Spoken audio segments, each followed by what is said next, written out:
I hope that all is well with you and thank you. So in this video, we are going to learn about soliloquy and monologue and what is the difference between the two terms. The two of them are closely related, but we have a slight difference.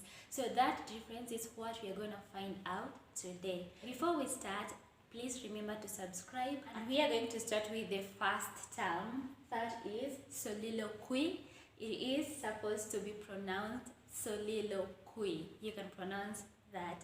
Please try it. Soliloquy is a speech in a play in which a character who is alone on stage expresses his or her thoughts. In other words, it is called thinking aloud. So for a statement to qualify to be a soliloquy, the character has to be alone on stage speaking his or her thoughts. And I'm going to use A Doll's House as my reference. Let us open A Doll's House. On page 48, we have a soliloquy in which the main character, who is Nora, is speaking her thoughts alone. So that is page 48. Down there, after the nurse left, Nora speaks her thoughts. The last part. Deprive my little children, poison my home. It's not true. It can't possibly be true. In this case, Nora is alone, so that qualifies to be soliloquy. And another soliloquy still on A Doll's House on page 49, the first part, Nora is speaking her thoughts. Someone is coming? No. It's no one? Of course, no one will come today, Christmas Day, nor tomorrow either, but perhaps. So in this case, Nora is alone and she is speaking her thoughts. So that is what soliloquy is. And number 2, we are going to monologue. And monologue is a long speech by one person during a conversation that stops other people or other characters from speaking or expressing their own thoughts. So in this case, in monologue, the character is not always alone.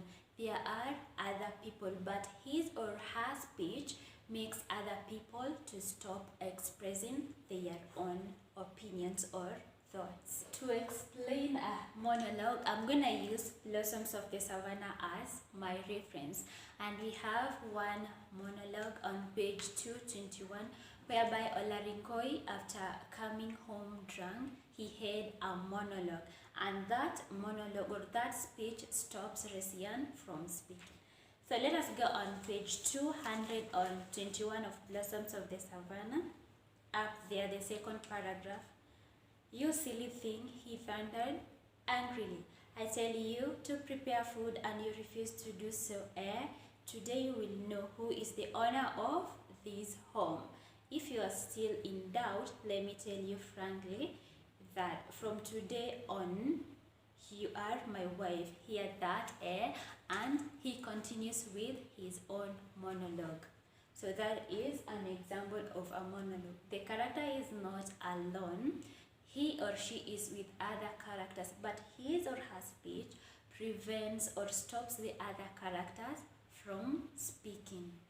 Now that we have learned about the two, that is soliloquy and monologue, what is the difference? And the difference is that in soliloquy, the character has to be alone on stage, expressing his or her thoughts. But in a monologue, the character is not necessarily alone.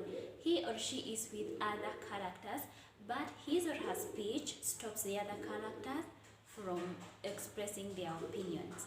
And the similarities, what do you think is the similarity? I have one. In both, it involves a speech by one character. I know now that you are in a good position to differentiate between a monologue and a soliloquy. So if you find one in a play or a novel, you should be in a position to identify. And that is the end. Thank you for watching. I really appreciate. Bye bye, and I'll see you next time.